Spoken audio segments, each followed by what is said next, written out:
explicação técnico-científica de todas as pessoas possíveis sobre as abelhas. Então, quanto mais pessoas estiverem presentes, quanto mais pessoas estiverem falando das abelhas, melhor. Essa é a nossa segunda palestra aberta.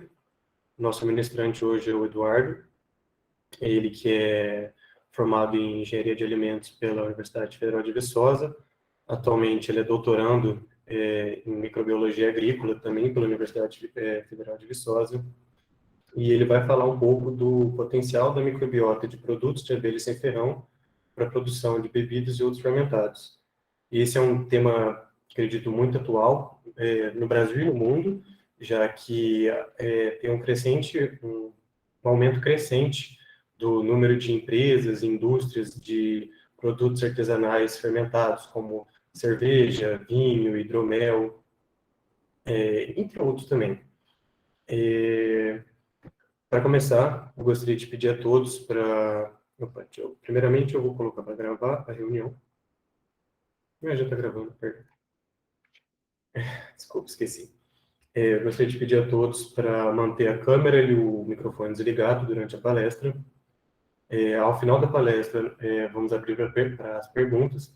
Por favor, enviem as perguntas no chat da chamada. A gente vai estar fazendo a escolha das mais pertinentes, as melhores para poder fazer, e vamos ter um debate depois. 10 minutos após o início da palestra, a gente vai estar mandando um link no chat mesmo da reunião, para que vocês assinem e recebam um formulário por e-mail depois. E ao final da palestra vai ter um segundo link, na qual para fazer a confirmação do certificado. Para receber o certificado vai ser preciso fazer a inscrição nos dois formulários, por favor. Essa palestra ela vai estar presente no canal do YouTube do GEAB. A gente acabou de criar esse canal. Vai ser o primeiro vídeo que vamos colocar lá. E o nome é GEAB UFV, tudo em maiúsculo, pessoal. Sem mais delongas,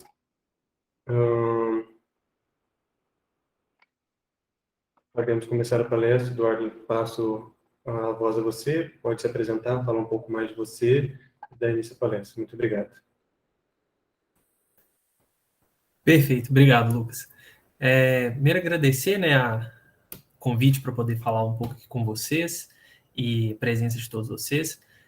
Eu vou falar um pouco de dois assuntos que eu gosto bastante, que eu trabalho com alguma frequência, Eu vou falar sobre abelhas, especialmente abelhas sem ferrão, e sobre produtos fermentados, bebidas de um modo geral e microbiologia, tá? Então, eu vou tentar mostrar um pouco fora do eixo que a gente está geralmente acostumado a pensar quando a gente pensa em micro-organismos e fermentos para produtos fermentados, e como que a gente pode trabalhar, preservar essa biodiversidade, preservar essas abelhas, e como que a forma como elas se desenvolvem, a forma como elas vivem, o comportamento delas e todos os aspectos envoltos na ecologia delas são importantes para a gente, inclusive, como potencial para a geração de novas tecnologias e de conhecimento de uma forma geral. Tá? Então, aqui a palestra está intitulada como o potencial da microbiota de produtos de abelha sem ferrão para a produção de bebidas e outros fermentados. Então, eu vou falar um pouquinho de microbiologia, que tipo de organismos que a gente espera encontrar nesses produtos de abelha sem ferrão e de abelhas de modo geral. Um pouco do que está em torno dessas abelhas que faz com que elas tenham uma microbiota muito rica, especialmente nos seus produtos. Tá? Então, a gente vai ver que, diferente de ápices, os produtos de abelha sem ferrão eles têm uma tendência a ter uma riqueza maior em micro-organismos, tá? De forma geral. E eu vou dar alguns exemplos também de micro-organismos que foram isolados, que são provenientes de produtos de abelha sem ferrão em produtos fermentados. Tá? Então, para a gente começar, a gente precisa primeiro entender o que a gente pode achar nesses produtos. Então, a gente tem aí, de forma geral, 3 grupos de organismos que a gente usa para produção de alimentos fermentados e com aspectos biotecnológicos de forma geral. Então, a gente vai ter, nesses produtos, bactérias, né? Então, são organismos procariotos, né? Então, que a gente não reconhece uma organização nuclear, tá? Então, aí tem uma infinidade de bactérias, eu vou comentar algumas. A gente tem os fungos filamentosos, tá? Então, os fungos que a gente geralmente considera no seu estágio multicelular, né? Com a presença de hifas. E aqui eu vou falar pouco deles, porque do ponto de vista ecológico para as abelhas, geralmente eles são associados a aspectos de patogenicidade, tá? Não é exclusivo, mas na maior parte das vezes a gente não espera relacionar de forma positiva esses fungos com as abelhas, mas, de novo, não é exclusividade. E eu vou falar também das leveduras, que é meu objeto de estudo há mais tempo, né? Então, eu trabalho desde 2015 com isolamento, caracterização e desenvolvimento de leveduras para produção de bebidas e de produtos de biotecnologia, tá? Então, eu vou falar também delas, e a gente considera leveduras os fungos que têm a maior parte do seu estilo de vida como organismos unicelulares, tá? Então, são eucariotos, como a gente, mas que se distribuem de forma unicelular na maior parte das vezes. O exemplo mais famoso de levedura é a Saccharomyces cerevisiae, né? O fermento convencional que a gente tem para pão, para cerveja, para vinho, que a gente está mais acostumado. Então, a gente vai ver que dá, por exemplo, para isolar a Saccharomyces cerevisiae de produtos de abelha sem ferrão, mas a gente não precisa se limitar a ela, nem para caracterização e isolamento, quanto para pensar produtos, pensar bebidas nesse sentido, tá bem? Então, de onde que a gente pode, né, isolar micro-organismos de abelhas sem ferrão e abelhas de forma geral? Então, a gente pode isolar das colmeias, né? Então, a gente pode isolar esses micro-organismos de toda aquela comunidade, todo aquele ambiente. A gente pode isolar dos diferentes produtos que essas abelhas geram. Então, que eu coloquei o pólen, né? Coloquei o pão de abelha, né? Que é um derivado aí também relacionado. A gente tem o próprio mel, apesar da gente pensar que não, mas o mel a gente vai ver, inclusive, para abelha sem ferrão, uma fonte riquíssima de micro-organismos. Os lugares em que essas abelhas passam, então as flores, elas entram em contato, todo o ambiente, de forma geral, pode carregar micro-organismos, tanto da colmeia, quando elas transportarem os micro-organismos que elas têm contato, quanto as próprias abelhas. Tá? Então, a gente tem trabalhos aí, de forma geral, com artrópodes, é bem comum a gente isolar micro-organismos que são simbiontes, comensais, ou que estão convivendo com eles. Tá bem? Então, a gente vai ter essas possíveis fontes. Então, de forma geral, qualquer lugar em torno das abelhas existe potencial para isolamento de forma geral. Tá? Então, aí já é um aspecto aí, o que você comentou, né, da gente preservar, né, da gente manter esses organismos, a biodiversidade, o ambiente deles, com o mínimo de interferência que a gente consegue de forma agressiva. Né? Então, é melhor, né, a gente preservar isso também do ponto de vista da microbiota, tá? Que a gente acaba não vendo eles diretamente, mas eles são extremamente importantes. Tá? Então, só para a gente ter uma ideia da relação dessas abelhas sem ferrão com a microbiota delas, então esse é um trabalho, né, lá do departamento, um aluno que recém terminou o doutorado, né, um trabalho maravilhoso, que ele relacionou a segregação de um clado de abelhas sem ferrões com a extinção de uma bactéria que é associada ao trato gastrointestinal, né, ao trato dessas abelhas, tá? Então, um determinado clado perdeu, né, ao longo da história evolutiva, uma classe específica de bactérias. Tá? Então, só para a gente ter uma ideia, que essa relação que a gente vai falar das abelhas sem ferrão, ela não é uma relação recente. Né? É uma relação que ela também é definidora da história evolutiva desses organismos, tanto para a abelha quanto para o micro-organismo que está associado. Tá bem? Então, a gente vai ter relações aí que são bem antigas. Tá?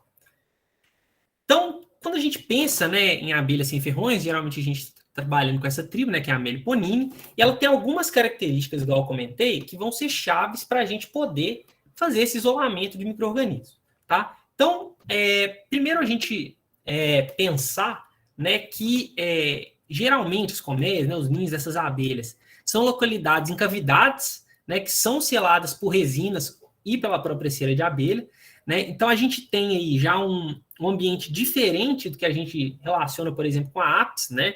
Então, já uma diferença que vai ser importante, né, para geração de todo um nicho, de todo um ambiente que vai favorecer o crescimento desses organismos. Então, está relacionado também com a forma como elas constroem, né, colmeia. A gente tem o armazenamento de alimentos por longos períodos, e aí não é, né, uma especificidade delas, mas a forma como elas armazenam e a característica desses produtos que elas geram vão ser muito importantes, tá? Para poder promover a expansão, a manutenção dessa microbiota. Então, a manutenção dessa microbiota por longos períodos permite que alguns clados se estabeleçam ao longo do tempo. E uma coisa que é muito interessante é a proliferação via enxames. Então, o que acontece?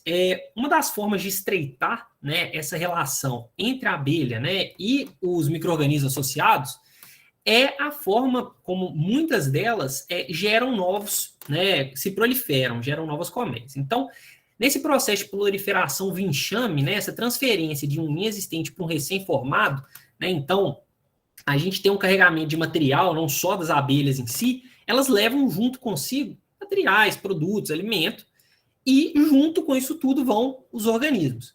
Então, a gente tem uma distribuição desses organismos muito grande, né? Então, a gente acaba não ficando limitado à proliferação deles em um nicho específico. Então, a gente vai ver que tem alguns clados, alguns grupos de micro-organismos que são comuns, muito comuns em isolamentos envolvendo abelha sem ferrão. Tá? Então, a gente vai ver que isso também faz parte do meio delas. E um aspecto muito interessante é que a gente já tem alguns estudos que relacionam o carregamento, né, a permanência desses micro-organismos que apresentam aspectos benéficos para as abelhas. Então, eu vou comentar, mas para o final a gente tem alguns organismos que, inclusive, influenciam na metamorfose das larvas. Tá? Então, essa influência da microbiota, ela vai não só para interferência nos produtos, mas também, igual eu falei, até para o próprio desenvolvimento desses organismos, tá? Então, uma característica que aí não são necessariamente das abelhas sem ferrão em si, mas que está muito relacionada ao nicho em que elas ocupam, né? Então, um bom foco de grande diversidade delas são de ambientes tropicais ou com climas próximos a ambientes tropicais, que geralmente tem uma temperatura e uma umidade elevada, né? Então, é uma relação até natural, né, nossa, de acreditar que ambientes com uma umidade maior, né, com maior disponibilidade de água, com temperaturas mais elevadas, vão favorecer o crescimento microbiano. Né? Então, isso acontece também para esses produtos de abelha. Tá? E aí, a junção desses aspectos, a gente vai ter estabelecimento de uma série de interações. Então, essas interações vão ser, igual eu comentei, podem ser simbioses, podem ser mutualismos, podem ser parasitismos, tá? Existem micro-organismos que vão afetar as abelhas, né, que vão ser prejudiciais para elas, mas na maior parte das vezes os organismos ou vão conviver de forma amigável, né, não necessariamente trazendo um benefício ou um malefício, e em outras ocasiões vão ser extremamente benéficas para as abelhas, tá? Então, é uma relação muito intrínseca e ela não tem como ser separada. A gente não consegue, né, hoje, pensar, né, como o desenvolvimento dessas abelhas acontece, né, como elas se estabelecem, a preservação delas, sem considerar toda a microbiota envolvida com o nicho que elas estão inseridas, quanto a microbiota que é simbiótica, que está presente, por exemplo, dentro das próprias abelhas. Tá? Então, igual eu comentei, o armazenamento de alimentos por longos períodos dessas abelhas vai passar por uma diferença um pouquinho sutil quando a gente pensa geralmente na apis, tá? Então, a apis, uma das estratégias mais comuns que ela tem para poder preservar, né, os alimentos dela é a desidratação. Então, o exemplo mais clássico é o próprio mel de apis, que tem uma concentração de açúcar, né, uma baixa umidade, né? Então, a gente pensa no mel mais concentrado, e os méis de abelha sem ferrão, eles são méis menos concentrados, né? São méis mais ricos em umidade, e essa diferença ela é crucial para a permanência dos micro-organismos. Então, a gente tem alguns organismos que a gente chama de osmotolerantes, né? Ou seja, que toleram bastante o estresse osmótico, ou seja, grandes concentrações de açúcar, de sal e assim por diante, mas a gente tem muitos organismos que são mais sensíveis a essas elevadas concentrações, tá? Então, quanto menos concentrado esse ambiente for em sólidos, né, em açúcar, maior a chance da gente ter presença microbiana nele, tá? Então, é uma diferença, assim, crucial para a gente pensar por que o mel, né, de abelha sem ferrão, ele é um mel mais rico em microbiota e é um mel que vai ser fermentado, tá? Então, aqui a gente já vai estabelecer uma ideia bem interessante, né, que o mel de abelha sem ferrão e muitas das características que a gente encontra nos mel de abelha sem ferrão provém da fermentação, tá? Então, a fermentação vai acontecer nesses produtos por uma série de organismos diferentes, tá? Então, o mel de meliponine fica em torno ali de 60% a 75% de açúcar, tá? 75% já são casos mais elevados, a gente pode ter 80%, mas o normal é que fique próximo das casas dos 60%, dos 70%. Quanto mais comum com mel de ápice, você está acima de 80%, tá? Então, parece pouca diferença, né? E parece ainda assim ser uma concentração de açúcar muito elevada, mas para os produtos de abelha sem ferrão, isso vai fazer muita diferença para os organismos que podem crescer ali. Uma coisa interessantíssima que acontece também é que já tem alguns estudos que relacionam que o pólen fermentado ele é preferível para as abelhas, tá? Então, o pólen recém-coletado, né, o pólen jovem, né, ele é menos benéfico para o desenvolvimento delas e as abelhas preferem, né, aqui eu estou dando um exemplo de um prato específico, vou mostrar o trabalho, preferem consumir esse pólen fermentado, tá? Então, fermentação, ela não só, né, como a gente relaciona, né, os aspectos sensoriais, né, que a gente geralmente é mais atraído por eles, mas a fermentação, muitas vezes, também ela está muito relacionada à preservação e à disponibilidade de nutrientes. Então, vários processos fermentativos que acontecem, por exemplo, no pólen, vão auxiliar na disponibilização de nutrientes para as abelhas. Então, a quebra dos açúcares presentes no pólen em açúcares mais simples, a disponibilidade de compostos proteicos e nitrogenados de maneira mais disponível, né? Então, a quebra dessas proteínas em compostos menos complexos, o próprio aroma atrativo, né? Então, a chance desse pólen estar numa condição mais adequada para ser ingerido também vai fazer diferença, e de novo, uma das características que a gente tem com os pólens de abelha sem ferrão. Tá? Então, a gente tem realmente o sabor desse pólen diferente. Isso, no caso do pólen, isso também acontece para apis, tá? É comum em apis também. Mas como as abelhas sem ferrão estão envoltas no ambiente mais úmido, a gente vai ver, elas podem incorporar também, às vezes, até mel no processamento desse pólen, a gente também tem um favorecimento da fermentação, uma característica bem diferenciada, né? Quem já teve a oportunidade de provar esse pólen, até o próprio mel, percebe realmente algumas coisas que são marcas de fermentação, né? Então, uma acidez mais elevada, uma riqueza maior em compostos voláteis, que diferencia muito do mel de apis, tá? Então, esse é o trabalho que eu comentei, tá? Com Scaptotrigona, que as abelhas preferem, né, esse pólen armazenado do que o pólen fresco, né? No caso aqui armazenado, a gente já faz o link direto com a fermentação, porque nessas condições em que esses produtos são armazenados, dificilmente eles não vão passar por uma fermentação, tá? Por uma conversão, né, de um substrato por um micro-organismo, por um catalisador biológico, tá bem? Então, aqui é um exemplo bem visual, né, dessa fermentação acontecendo, né, desse processo presente. Então, a gente tem bactérias e leveduras sempre metabolicamente ativas nesses ninhos, tá? Então, a gente não tem esses organismos em estado dormente, eles estão se reproduzindo, então, com metabolismo a todo vapor, e eles vão acrescentar nesses produtos, né, tanto enzimas, então, igual eu comentei, que vão poder hidrolisar, na maior parte das vezes, esses açúcares mais complexos, né, esses compostos nitrogenados, tanto para a disponibilidade deles, mas que, por consequência, vão acabar também sendo disponibilizados para as abelhas, tá? Uma altíssima produção de ácidos orgânicos, tá? Então, aquela acidez que a gente percebe muitas vezes no mel de abelha sem ferrão é ácido acético, muito proveniente de bactérias láticas, bactérias acéticas. A gente encontra ácido lático, a gente encontra outros ácidos que são derivados do metabolismo desses organismos, especialmente bactérias. A gente tem algumas leveduras que podem fazer isso, mas em grande maioria são bactérias que vão, né, fazer parte dessa transformação do pólen do néctar. Tá? Então, aqui a gente tem uma fotinha, né, também de uma estrutura muito comum nos ninhos dessas abelhas, que são esses potinhos, tá? Aqui de forma vulgar, né, esses potes, que eles acabam sendo selados, tá? Então, reduz a troca gasosa com o ambiente. Por que isso é interessante? Que a gente vai ter um favorecimento de organismos que são ou microaerofílicos, ou seja, crescem em pouquíssimas concentrações de oxigênio, ou a gente vai ter um favorecimento de organismos anaeróbios, né? Ou seja, que crescem na ausência de oxigênio. E essas fermentações muitas vezes são associadas à ausência de oxigênio, tá? Com exceção do fermento clássico que a gente tem em casa, que é a Saccharomyces cerevisiae, que para ela não faz muita diferença ter ou não ter oxigênio, tá? Então, aqui, esse exemplo desse ninho, a gente vê claramente um aspecto que a gente vê numa fermentação, né? Então, a formação de gás, né? A formação dessas bolhas, isso no próprio ninho, né? Então, é uma demonstração clara do metabolismo desses organismos, de como esse processo ele é natural, ele acontece nesses ambientes, tá? Então, quando a gente pensa em bactérias, igual eu comentei, a gente vai ter diferentes clados que podem estar envolvidos. Então, a gente tem desde bactérias láticas, né?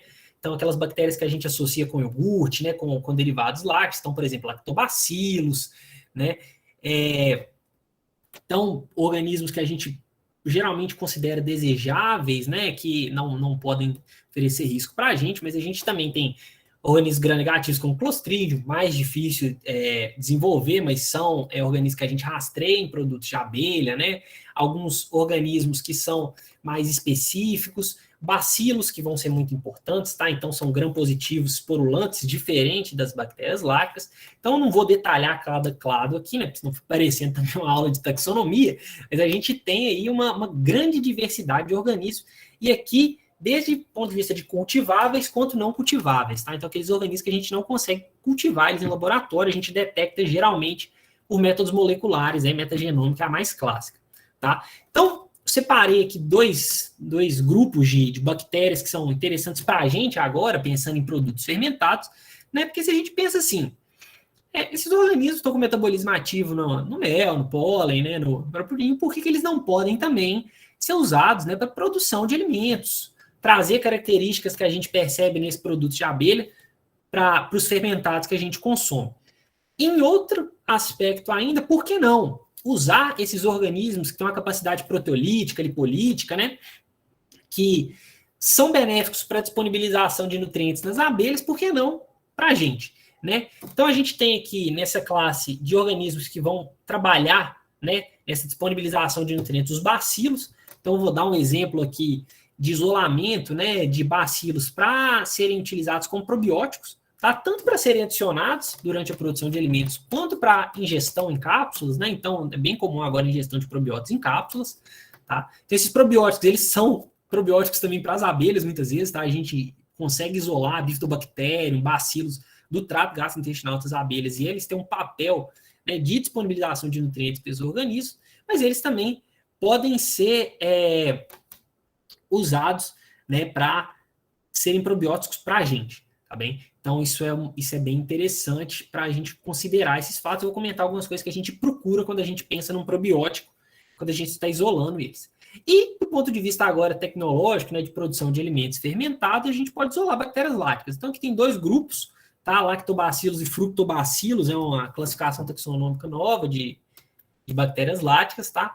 Que podem tanto serem utilizados em produtos convencionais quanto aplicações biotecnológicas. E aqui, gente, esses organismos, eles podem ser empregados nos mais diversos fermentados, tá? Então, não vou dar atenção específica para um só mais no final da apresentação, mas a gente pode pensar que a gente tem uma diversidade microbiana muito grande e pouquíssimo explorada, tá? Apesar de eu conseguir montar uma palestra que a gente não tem tantos trabalhos assim explorando a riqueza dessa microbiota aplicada à produção de fermentados, tá?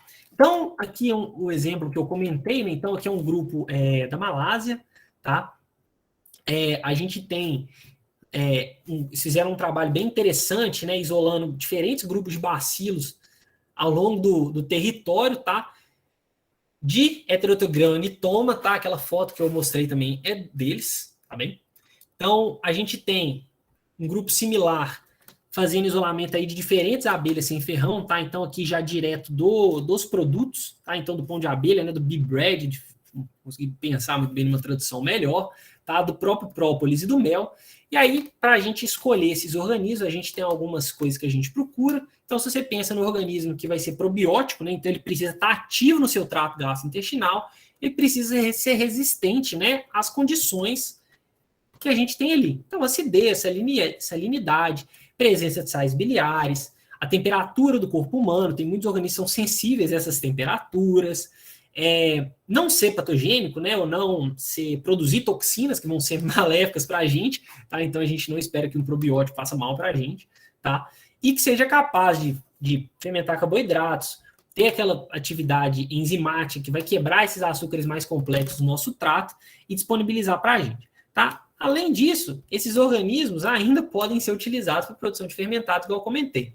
Aí a gente vai olhar se usa os açúcares que estão, por exemplo, presentes no leite, então lactose, galactose, glicose, quanto de ácido eles produzem a partir desses açúcares que eles estão consumindo, e muitas vezes também, quando a gente pensa em aplicações lácteas, eles têm capacidade de produzir enzimas que auxiliam na coagulação do leite, né? Então, coisas parecidas ali com a quimosina, que a gente usa geralmente para fazer queijo, tá? Então, o clado, né, que é, assim, é meu objeto de estudo há mais tempo, né, e que realmente, assim, eu vejo um grande potencial, um potencial muito pouco explorado, menos explorado que o potencial de bactérias, especialmente probióticas, são as leveduras que a gente consegue isolar de abelha sem ferrão, tá? Então, a gente tem um grupo de leveduras que é praticamente unânime quando a gente pensa em abelhas, tá? Que é a Stamerella. A gente isola tanto de apis quanto de abelha sem ferrão, e ela é uniforme, assim, é muito difícil você isolar leveduras e não achar Stamerella quando você pensa em abelhas e ambientes relacionados, tá? Então, claro aí que tem uma história evolutiva com as abelhas muito grande e pouquíssimo explorado do ponto de vista biotecnológico. A gente tem a mais famosa, né, que é a bombícula, que eu não coloquei aqui porque ela é mais relacionada a apis, tá?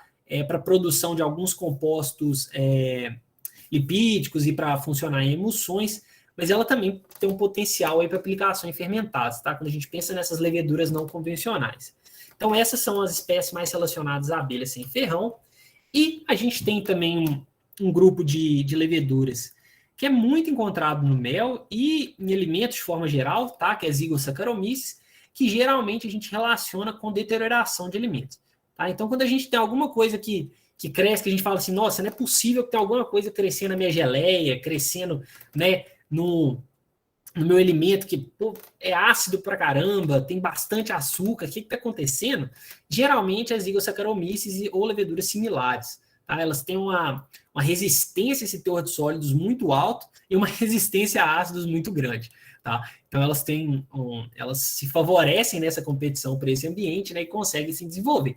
Apesar disso, a gente também consegue aplicar as Zygossaccharomyces para produzir bebidas. Tá? Então a Zygossaccharomyces é muito comum de ser isolada um tipo de cerveja, né, fermentação natural, que é a cerveja Lambic, tá? Muito comum na Bélgica, que é uma cerveja que tem um aspecto mais ácido, tá? Então, uma cerveja com uma característica diferenciada, a gente também pode aplicar elas do ponto de vista tecnológico, tá?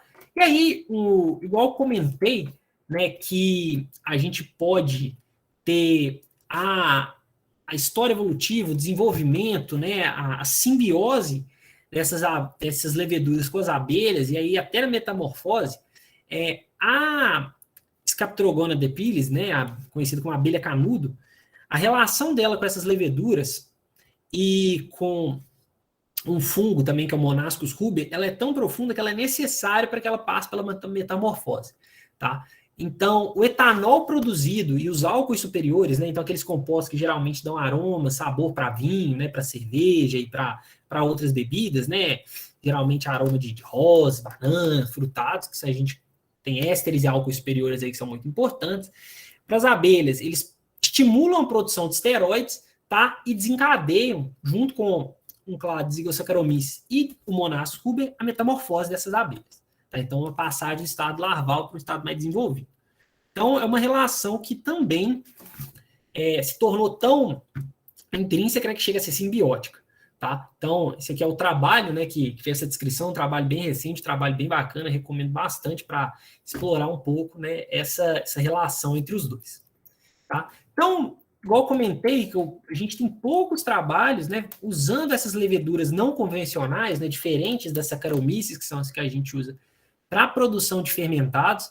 Então, uma abordagem hoje muito, muito recente na indústria de bebidas é produção de bebidas alcoólicas com baixo teor de etanol. Então, uma redução aí desse teor de etanol. E uma das formas da gente fazer isso sem perder aqueles outros compostos de aroma, de sabor e ainda ter o consumo de açúcar é usar leveduras que não são tão eficientes quanto a Saccharomyces para produzir etanol. Então, aqui eu peguei um exemplo da Stamerella bacillaris, tá? Que foi utilizada para produção de vinhos com baixo teor alcoólico. Então, a gente tem também essas aplicações como recursos tecnológicos, né? Não só como pensando naquela lógica geralmente de produtividade, de efetividade. Competir com Saccharomyces cerevisiae com produtividade para fazer etanol é muito difícil, né? Então, esses organismos eles acabam assumindo papéis de diferenciação do produto, né, de geração de aromas, de sabores que a gente não está adaptado, que tem um potencial muito grande de desenvolvimento. Tá? E aqui, né, para a gente ver que realmente, quando a gente pensa nas abelhas sem ferrão, né, nos produtos dessas abelhas, a gente consegue explorar uma diversidade tão grande de organismos que é realmente assim, a gente ainda não tem dimensão, né, dessa diversidade, assim, do potencial dela. Tá? Então, esse é um trabalho bem legal também, feito na Universidade de Caxias do Sul, que eles mapearam MEs ali da terras altas no sul do Brasil, tá, diferentes abelhas sem ferrão, isolaram leveduras, né, desses organismos. Então, a gente vê aqui diferentes classes, não vou especificar cada um, mas a gente vê também que dependendo da abelha, do mel, do ambiente em que ela está inserida, a microbiota dela vai ser diferente, seja pelas condições desses produtos, seja pela condição, pela interação que essas abelhas têm com o seu ambiente, pela forma como elas manipulam os seus produtos, tá? Então, vocês imaginarem, aqui é um recorte, né, de abelhas, né, no sul do Brasil, quanto que a gente perde, né, quando a gente perde, por exemplo, quando uma espécie dessas é extinta, quando a gente perde nessa biodiversidade, quando a gente acaba prejudicando, né, esse grupo de organismos que, assim, a importância deles, além, né, disso aqui que eu estou falando, é indescritível, quanto que a gente também perde em potencial de desenvolvimento, em potencial de materialização tanto para a tecnologia, quanto para a nossa vida, quanto para a produção de alimentos fermentados. Tá? Então, voltando aqui, vou finalizar dando um exemplo, né, para a gente também ter um tempo para poder discutir algumas perguntas, né? Nosso grupo de pesquisa, né, está trabalhando com essa seleção de leveduras para produção de bebidas alcoólicas aí desde 2015, né? Então isso começou aí com o doutorado da Maiara, que hoje é professora lá no Instituto Federal de Ceará, em Moura do Norte. Tá? Então a terra é muito rica, inclusive em abelhas sem ferrão, com essa necessidade, e aí uma necessidade que a gente tem de um fermento que fosse específico para a produção de hidromel. Né? Então a gente tem, quando a gente pensa em fermentos para fermentar cerveja, vinho, a gente praticamente está escolhendo um álbum de figurinhas, né?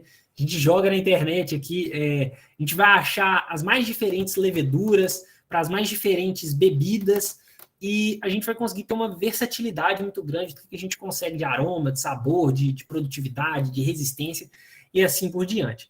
Mas quando a gente pensa em hidromel, a gente não tem isso, né? E uma coisa que acontece com cerveja, que acontece com vinhos, é a origem de isolamento desses organismos. Então, muitas das leveduras que são usadas para produzir tipos específicos de vinhos, para produzir cerveja, foram isoladas do ambiente de produção de cerveja, das uvas, do solo associado às uvas, dos tanques relacionados à fermentação desses produtos.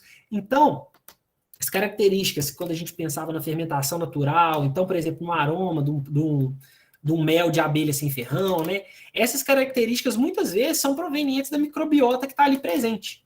E se a gente quer ter uma bebida, quer ter um produto que é muito mais característico com o que a gente espera, por exemplo, quando você toma um hidromel, você espera que tenha notas de mel, né? Que tenha aromas que te lembram o cheiro, te lembram o sabor, às vezes, né? Do mel, né? Dos produtos de abelha, né? Então, essa relação ela é muito desvinculada do hidromel. Porque o que acaba acontecendo a maior parte das vezes é o uso de fermentos que são usados para outras bebidas. Então, quem já teve a oportunidade de tomar hidromel, né, vê que muitas vezes o hidromel seco, ele tem um gosto, né, um aroma muito parecido com vinhos brancos secos. Isso acontece porque uma das leveduras mais utilizadas para produzir hidromel é uma levedura feita para produzir Sauvignon Blanc.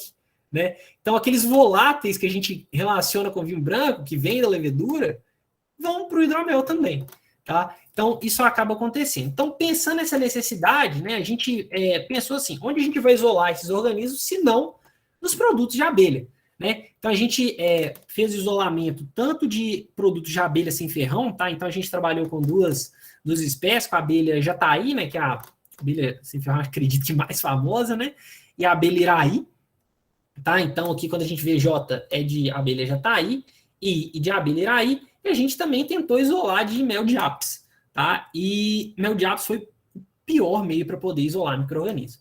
Então, realmente, essa riqueza da microbiota nos produtos de abelha sem ferrão se materializa quando a gente vai fazer um trabalho de isolamento, tá? Então, lembra que eu comentei desse Tamerella, ela realmente aparece com muita frequência, e o mais legal é que a gente conseguiu isolar Saccharomyces cerevisiae desse ambiente, tá? Então, a gente conseguiu isolar leveduras que já são associadas à produção de bebidas alcoólicas dos produtos de abelha sem ferrão, tá? Então, interagindo já nesse nicho ecológico com elas. E aí o mais legal é que, apesar de serem da mesma espécie, né, então aqui a gente não isolou só essas três, né, essas são as que a gente julgou que eram melhores, né, que eram mais resistentes, produziam mais etanol, e tinham um aroma mais agradável, e esse aroma que eu comentei que a gente relaciona com o produto que a gente espera, né, então com essa expectativa, elas são completamente diferentes, tá? Então, por exemplo, a M8, ela não é uma levedura, né, que veio do mel de abelha iraí, não é uma levedura muito resistente. Ela não consegue, por exemplo, produzir muitas vezes o hidromel seco. O hidromel dela fica suave porque o etanol acaba impedindo que ela continue se desenvolvendo. Mas ela tem, assim, as notas de mel, né, possivelmente tirosol, os voláteis que ela produz lembram muito mel. Então, no processo de isolamento, apesar dela não ser resistente, a gente, em meio de cultura, tá? Nem o próprio moço para fazer hidromel, a gente já sentia essas notas, e a gente decidiu continuar com ela. A gente tem a JP14, que é o nosso carro-chefe, digamos assim, que é a levedura mais resistente, que tem uma produção muito forte, e ela gera um hidromel, por exemplo, com notas mais apimentadas, então é bem interessante, assim, picante, digamos assim. E a IP9, que é tão resistente, gera outro hidromel completamente diferente. Então, só de um trabalho, né, que a gente vem desenvolvendo, a gente já consegue aí, pensando nos produtos de abelha sem ferrão, gerar 3 hidroméis completamente diferentes, com características diferentes, valorizando a biodiversidade, valorizando essas abelhas e os produtos que estão em torno dela, tá? Então, esse trabalho nosso, né, que já tem anos, agora, né, a gente conseguiu já fazer alguns estudos para caracterizar os organismos, proteger eles também em bancos, né, para a gente ter uma segurança nesse aspecto. E a gente agora está começando a disponibilizar esse fermento, né, para os produtores. Então, quem quiser entrar em contato com a gente, eu vou deixar meu e-mail aqui no final. Né, o grupo que é composto por as pessoas que estão na foto, então coordenado pela professora Monique, do Departamento de Tecnologia de Alimentos, mas não só ela. Tem eu, tem a Fernanda, tem Naro, Pedro, várias pessoas já passaram pelo grupo. O professor Alexandre, Departamento de Engenharia Química. O professor Weider, Departamento de Entomologia, um parceiraço nosso há muito tempo. Luciano, da Bioquímica. Então, a gente tem um grupo aí realmente para poder demandar esse fermento, tá, para produção de hidromel, e a gente ter um produto característico daquilo que a gente espera, né, e também com o retorno, né, que veio de abelhas que a gente gosta tanto, de um produto que tem uma relação com aquilo que a gente está produzindo, igual a gente já tem essa relação quando a gente pensa em vinhos, quando a gente pensa em cervejas. Tá? Então, não podia deixar aqui de falar um pouquinho também o que a gente pode esperar quando a gente tem o hidromel, né? Então, só para a gente ver o tanto que hidromel, apesar de ser hoje uma bebida pouco comum aqui no Brasil, é a bebida que a gente tem relato mais antigo da história, tá? Então, quando a gente pensa em trabalho de arqueologia, o hidromel, um tipo de hidromel, é a bebida que a gente tem um relato mais antigo, tá? Num sítio arqueológico da China, era um hidromel fermentado com mel, uma frutinha parecendo uma blueberry que tem lá, e arroz, tá? Então já era uma bebida bem interessante. Uma bebida com vínculo histórico, a gente geralmente associa lá aos povos nórdicos, né, que praticavam ocupações viking, mas ela é muito famosa também na Etiópia, tá? Uma relação muito grande com os primeiros grupos humanos, realmente, tá? Então, essa associação dos humanos com as abelhas, com a apicultura, se refletiu também nas bebidas, tá? A bebida mais consumida na Etiópia é um hidromel fermentado naturalmente, que é o tej, muito comum lá. A gente tem muito trabalho hoje isolando micro-organismos do tej para a produção de bebidas e outros produtos de biotecnologia. Então, um produto aí com uma história muito grande com a gente também. Tá? Então, esse eixo, quando a gente pensa em história evolutiva, ser humano, abelha, micro-organismo, isso tudo está conectado, isso também reflete, né, não só nos nossos hábitos, na própria história da civilização humana, mas também em como a gente se relaciona com o ambiente, como que a gente se relaciona com esses organismos, como que a gente deveria estar lutando para preservar isso, né, e não destruir de maneira inconsequente, tá? Então, a gente consegue fazer hidromel, geralmente, a partir de mel e água, tá? Então, existem hidroméis fermentados naturalmente, então, com a microbiota proveniente do mel. Então, fica aí, né, até uma ideia, né, de desenvolvimento, por que não um hidromel fermentado naturalmente que tem inserção de mel de abelha sem ferrão? Né? Então, mel de abelha sem ferrão tem essa riqueza tão grande, né, de micro-organismos, por que não fazer algo parecido com o que acontece com a produção de vinhos? Né? Tem muitos vinhos que não são inoculados, né, você não coloca o fermento para fazer. E por que não também pensar em organismos, igual eu comentei, que vêm de produtos de abelha que vão fazer um hidromel com características só o seco, né, só o hidromel feito à base de mel, água e Saccharomyces, que já vão ser produtos que lembram a gente da relação que a gente tem com os produtos apícolas. Então, uma diferença grande aí de se a gente usasse outros fermentos. Tá? E a gente pode fazer hidromel de várias formas. Então, uma coisa diferente que a gente tem da cerveja, a cerveja tem ganhado muito isso, né, nos últimos anos, mas diferente do vinho, é que a produção de hidromel é uma produção muito democrática do ponto de vista do que você pode usar. Tá? Apesar da legislação brasileira discordar disso, porque é uma legislação feita para vinhos, tá? Então a legislação brasileira só considera hidromel se você colocar mel, água e fermento e algum suplemento. Tá? Então, se você colocar uma fruta, deixa de ser hidromel para a legislação brasileira. Então, a gente tem uma parceria, né, com o produtor de hidromel lá de Contagem, que é o Ferroada, com o Emerson, e ele produzia originalmente, né, um hidromel feito com pera, fermentado com pera, tá? E ele teve que mudar essa formulação, né, retirar a fruta para poder se adequar à Anvisa, e no rótulo dele não ia um rótulo de bebida mista, que para o público brasileiro, né, para a população, geralmente não é associado a produtos finos, né, produtos interessantes, né, para não ir bebida mista e hidromel. Tá? Hoje ele voltou a produzir esse hidromel com pera, mas foi uma coisa que ele teve que passar durante esse processo de legislação. Para cerveja, isso mudou muito recentemente, né? A legislação de cerveja ela flexibilizou bastante. Mas o hidromel ele é historicamente produzido junto com outras coisas. Então, o mais difícil quando a gente pensa na história da produção do hidromel é pensar ele só mel e água. Então, a gente tem hidromel na Lituânia, muito comum, também na Finlândia, que é o Sima, que é feito com limão siciliano. A gente tem no Canadá, né, na América do Norte, uma tradição muito grande do Aceglin, que é um hidromel que ele é fermentado junto com xarope de bordo, né? Então aquele xaropezinho da folhinha tradicional do Canadá, então um produto com um vínculo regional muito grande. A gente tem a mistura de hidromel com cerveja, né, que é o Bragô. Então quando a gente usa lúpulo e maltes, geralmente de cevada, mas podem ter outros, para acrescentarem a fermentação do mel. Tá? Então a gente tem um Bragô, geralmente quando a gente usa mel. A gente tem algumas cervejas que lembram muito Bragô hoje em dia, né? A gente tem a Ápia da Colorado, que leva mel, tá? De abelhas da região de Ribeirão Preto. A gente tem algumas outras cervejas que também tem essa abordagem, mas o Bragô geralmente ele tem mais mel do que malte na formulação. A gente tem o Mettling, que é o hidromel quando ele é produzido com especiarias, tá? Então esse, do ponto de vista histórico, eu diria que esse é um dos hidroméis mais importantes. Então, na América do Norte, na Europa, perdão, no norte da Europa, que é uma região que hoje a gente associa com hidromel, né, Viking e tal, eles bebiam Mettling na maioria das vezes.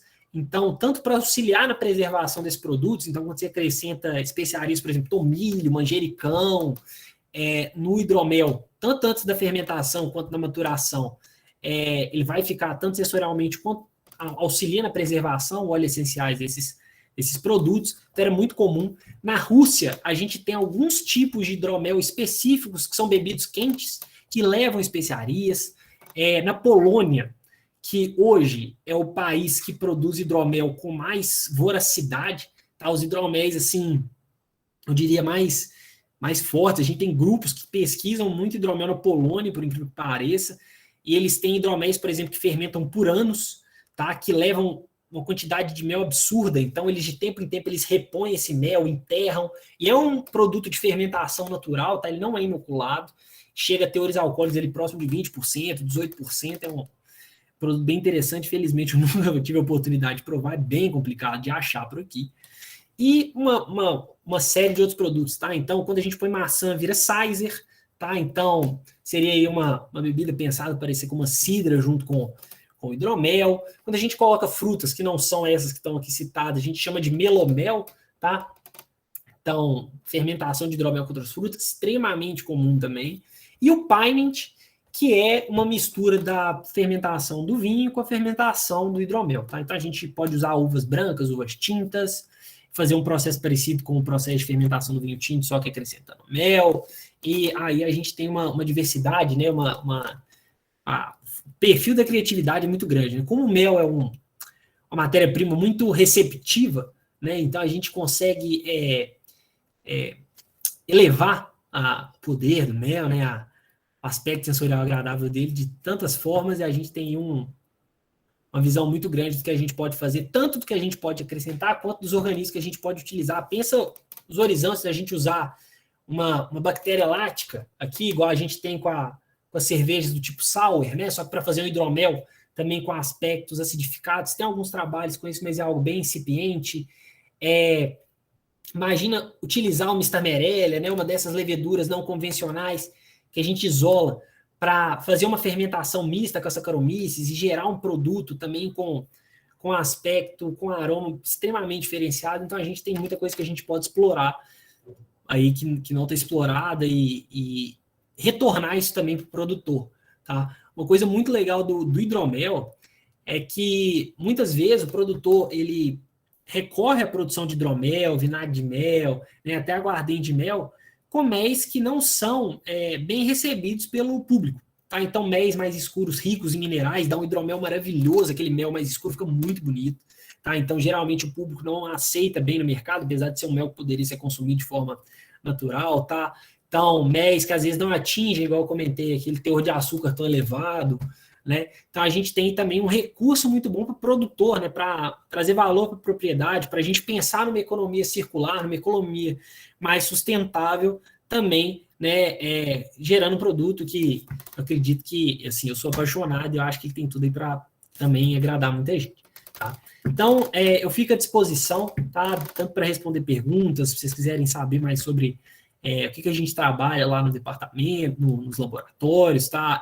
Fazer parcerias com a gente está sempre muito aberto a conversar, tá? Eu acho que isso é essencial, esse contato também com os produtores, né? Acho que a gente precisa aprofundar isso, né? A extensão universitária, ela se faz aí cada vez mais presente, né? Nos tempos que a gente tem vivido, aproximar a comunidade do que a gente faz aqui dentro, né? Então, acho que a gente também tem que trabalhar muito nisso. E quem quiser me ouvir falando um pouco mais sobre microbiologia, e aí muito sobre leveduras, e aí de um aspecto mais geral sobre isso, tá? Eu tenho um podcast com um colega, com um amigo de laboratório, que é o Maurício, que é o Floculando. Então, a gente está ali no Instagram e no Twitter como @Floculando, e também vocês podem achar a gente nas mais diversas plataformas para poder ouvir, tá? A gente geralmente aborda uma série de temas aí da forma mais interessante possível. E muito obrigado a todos vocês. Eu fico aí aberto às perguntas e se quiserem comentar, a gente tem tempo para discutir. Eu já vi que foi chegando algumas coisas no chat, né? Algumas pessoas com a mão levantada. Você quer coordenar isso aí, Lucas? Como é que a gente vai fazer? Quero sim, Eduardo. Obrigado. Primeiramente, parabéns pela palestra. Foi incrível, eu adoro hidromel, foi muito bom você falar disso. E eu quero começar fazendo um levantamento que atualmente no mundo, o estudo dos micro-organismos tem sido o principal meio de renovação e inovação de pesquisa, né? A gente tem desde micro-organismo da qual estava sendo usado para eliminação de petróleo no mar, até os micro-organismos já também que você falou da alimentação, que são usados para produzir quente, kefir, entre vários outros, né? Eu tenho uma pergunta já com relação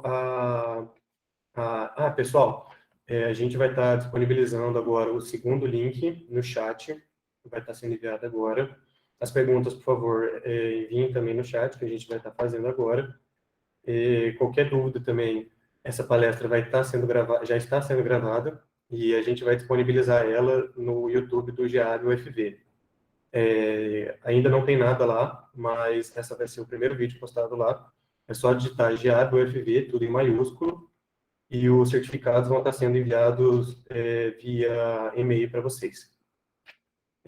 A minha primeira pergunta, Eduardo, é com relação bom, com essa diferença extremamente alta de leveduras e bactérias, você acredita que a microbiota das abelhas ela é afetada de acordo com a temperatura, ainda mais agora que a gente está entrando no frio, a gente tem uma diferença de floradas, e a gente tem diferentes tipos de leveduras que funcionam em temperaturas mais altas e mais baixas. Você acha que essa microbiota é afetada de acordo com o inverno ou verão? Olha, Lucas, eu não via nenhum trabalho relacionado a isso, tá? Assim, especialmente para abelha sem ferrão, mas acredito que existam, tá? Como que essa microbiota varia ao longo do ano. É difícil de avaliar isso também, especialmente populações nativas de abelha, tá? É complicado, né? No apiário é um pouco mais simples, mas no ambiente é um pouco mais complicado, mas com certeza variam, tá? Então, assim, pode ser que a gente não tenha, que a gente consiga detectar organismos, né, que vão estar presentes ali ao longo de todo o ano, né, que são mais pluripotentes, né, que conseguem sobreviver a variações de temperatura maior, mas os organismos, eles têm diferenças, né, de temperaturas que eles se desenvolvem melhor. Então, por exemplo, até aquelas leveduras que eu comentei, que a gente isolou, que a gente caracterizou, algumas têm preferência, por exemplo, para fermentar, crescer, né, a 20 graus, outras a 25, outras a 15 graus. Tá? Então, a gente tem também, quando a gente pensa em produção, né, ou até no desenvolvimento desse organismo, essa microbiota vai variar assim ao longo do ano. Tá? Essa pergunta que você fez, inclusive, é um dos maiores problemas para ecologia experimental hoje de micro-organismos, que é como que você desenha essa amostragem, né, como que você desenha esse estudo de temperatura, qual ponto que você coleta, em qual parte do ano, você faz coletas ao longo de vários dias, vários horários, como é que você faz esse acompanhamento para você realmente fazer um estudo aprofundado dessa diferença de que, claro, está mais presente, qual que está mais ausente. Mas, do ponto de vista de alterações, faz diferença sim, tá? Inclusive, né, até porque o próprio comportamento das abelhas também muda, né, ao longo do ano e ao longo das variações de temperatura, né, das variações climáticas, né, se recolhe mais ou não na colmeia, né, consomem esses produtos que elas geram ao longo do restante do ano. Então, varia sim, acredito que varia sim, e é realmente uma coisa que pode ser explorada aí, a depender também da aplicação, né? Se quiser fazer uma fermentação em temperaturas mais elevadas, organismos termotolerantes, é uma coisa assim muito, muito em voga hoje também. Você pode pensar em isolamento em ambientes com climas mais elevados, em períodos do ano com temperaturas mais elevadas, e vice-versa, tá?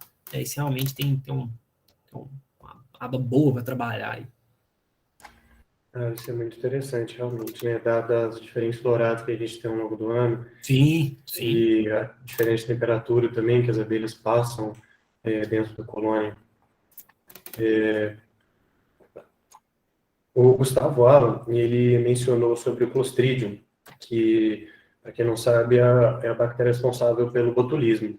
Se o Clostridium presente nos produtos das abelhas podem ser tóxicos ou apenas os esporos deles. Então, o Clostridium, geralmente, quando a gente encontra nesses produtos, né, o específico do botulismo é o Clostridium botulino, tá? A gente tem outras espécies de Clostridium que não são patogênicas, tá? Mas o que protege a gente muitas vezes do Clostridium é o fato do Clostridium ser um organismo estritamente anaeróbio. O que acontece com o Clostridium, né, para ele poder ser tóxico, ser maléfico para a gente, tá? Quando o Clostridium ele é exposto ao oxigênio, desde que ele esteja presente, né, em algum produto, né, o mais comum é contaminação com Clostridium em alimentos enlatados, ele esporula, né, então ele forma esses esporos, tá? Quando ele se encontra num ambiente favorável para o crescimento dele, ou seja, disponibilidade de nutriente, ausência de oxigênio, né, anaerobiose, essas latas são anaeróbias, tá? A gente tem essas latas em condição anaeróbia, esses esporos eles germinam, tá? Então a gente tem um desenvolvimento desses esporos. Durante o processo de germinação dos esporos, a gente tem a produção da toxina botulínica, que é a toxina, né, que causadora do botulismo. Então, para a gente poder, para o Clostridium poder ser maléfico, né, para ele poder ser prejudicial, ele precisa dessa germinação de esporo, dessa produção de toxina. O Clostridium em si não é. O que é tóxico para a gente é a toxina produzida por ele, que é termotolerante. Então, uma vez que cresceu, a gente não consegue eliminar. Em produtos de abelha, a gente não tem muito esse problema de ser perigoso, porque dificilmente a gente coloca esses produtos em uma anaerobiose, né? A gente não dificilmente coloca esses esporos, né, em uma condição que eles vão poder germinar e ser prejudiciais para a gente, tá? Então, assim, MEs, produtos apícolas em geral, são ricos em microbiota, assim, é muito rico, gente. É um produto extremamente exposto ao ambiente natural, né? Tá cercado por uma série de aspectos ambientais. Então, e não é um produto produzido num ambiente recluso, né? Então, quando a gente pensa em indústria de alimentos, e não há necessidade, tá? Os produtos de abelha geralmente têm aspectos antimicrobianos, né, que protegem eles, que são benéficos para a gente. Então, dificilmente a gente vai ter esse problema. Agora, eles podem estar presentes, tá? Mas geralmente eles são detectados, mas não são maléficos para a gente, tá? Eu não me recordo de um caso, por exemplo, de botulismo vinculado a mel, por exemplo, tá? Se alguém tivesse, é até interessante a gente, vocês mandarem para a gente, eu acho interessante estar com exemplo, mas eu não me recordo, tá? Realmente eu não me recordo. Os patógenos, eles são sensíveis, digamos assim, eles não costumam se desenvolver em condições muito estressantes, porque expressar a patogenicidade é algo muito energeticamente demandado, tá? Então, por exemplo, pouca tolerância a etanol, né? Então, dificilmente a gente tem um patógeno em bebida alcoólica. Por quê? Porque eles dificilmente se desenvolvem nesse ambiente, tá? Então, é mais complicado. Mas eu não conheço nenhum relato, eu ficaria interessado, se alguém tivesse, quem puder compartilhar, acho que é bacana mesmo. Isso é muito legal saber, porque com relação a essa patogenicidade, os seres humanos já têm um Clostridium de algumas espécies dentro do nosso intestino, né? Então, provavelmente a maioria das espécies de abelha sem ferrão deve ter também diferentes espécies de Clostridium já em ativação, realizando fermentação dentro da microbiota e das glândulas delas, né? Dado que as abelhas têm mais de 5 tipos de glândulas, né? E isso que eu nem entrei nesse aspecto também, né? Porque assim, eu foquei nos produtos, mas a própria anatomia, o próprio desenho fisiológico das abelhas, né? Também favorece muito a proliferação, né? A presença desses organismos, tá? Tem uma série de trabalhos com isso. O foco geralmente em aptos, né? A gente sabe, mas em abelhas sem ferrão a gente também tem um estudo, até porque elas têm diferenças anatômicas que são muito importantes, né? Para essa microbiota, tá? Mas aí eu acabei não dando foco, mas tem muita coisa com isso também. Tem uma pergunta do meu colega. Qual o processo para você isolar o micro-organismo presente, se forem diferentes os processos, no própolis, mel e no pólen, dada a característica, né, que o própolis ele é muito mais gorduroso, ele é feito principalmente de gorduras, né?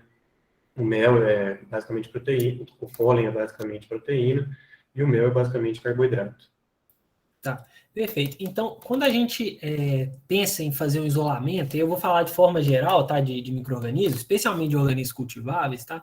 A gente pensa em fazer um isolamento, a gente tem que pensar algumas coisas, né? A gente pensa, né, na natureza do produto que a gente vai isolar, então eu vou comentar essa diferença, que você falou do mel, do própolis, né, do próprio pólen, tá? A gente tem que pensar qual organismo a gente quer isolar, que isso vai ser importante em como que a gente vai cultivar, como que a gente vai colocar esses produtos depois, tá? Então, se a gente quer isolar leveduras, fungos, a gente pode usar alguns recursos que inibem o crescimento de bactérias, então pHs mais baixos, usar às vezes um antibiótico, apesar de não ser recomendado, a gente evita, o máximo usar antibiótico em laboratório para não aumentar a geração de bactérias patogênicas resistentes a antibióticos, tá, no ambiente. A gente tende a evitar, tá? Quando a gente quer isolar, por exemplo, bactérias, a gente usa meios específicos ou usa compostos antifúngicos. Então, para a gente pensar qual clado, a gente tem essa seleção. Quando a gente pensa a matéria-prima, e aí é um problema muito grande, a gente tem que testar, é um processo mesmo de tentativa e erro. Tá? Então, por exemplo, quando a gente fez o isolamento do mel e do própolis, o processo mais tradicional é, de fato, pegar esses materiais e diluir esses materiais várias vezes. Então, a gente tem um processo na microbiologia que é muito comum, que é a diluição seriada, né? Então, a gente pega aquele material e faz diluições dele até, por exemplo, 1 milhão, 1 bilhão de vezes, né, um processo comum, e a gente plaqueia, né, a gente cultiva todas essas diluições. Então, depende da abundância desse organismo no material que a gente está isolando, depende da classe de organismos, né? Tem vários, eles vão crescer em diferentes diluições, e aí a gente tem uma varredura. A gente demorou muito para conseguir isolar, por exemplo, do pólen e do mel, para acertar qual diluição era melhor para o isolamento. Mas, assim, a natureza deles em si seleciona mais qual tipo de organismo a gente vai isolar, porque necessariamente afeta o processo de isolamento. Então, quando você pensa que você está diluindo esse própolis 1 bilhão de vezes, a natureza oleosa dele, né, e assim por diante, acaba não afetando muito o procedimento, tá? Mais na primeira diluição, mas a gente consegue usar alguns recursos, né? Mas a gente geralmente não usa, por exemplo, solventes orgânicos para fazer isolamento de organismo, né? Não usa, né? A gente usa soluções isotônicas, né?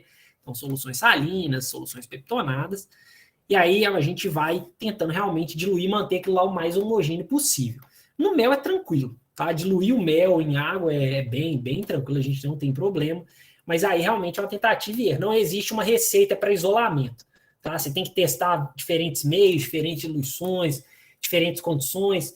Você pode isolar o organismo que você coloca para crescer a 30 graus, a 40 graus, a 20 graus, a 25 graus.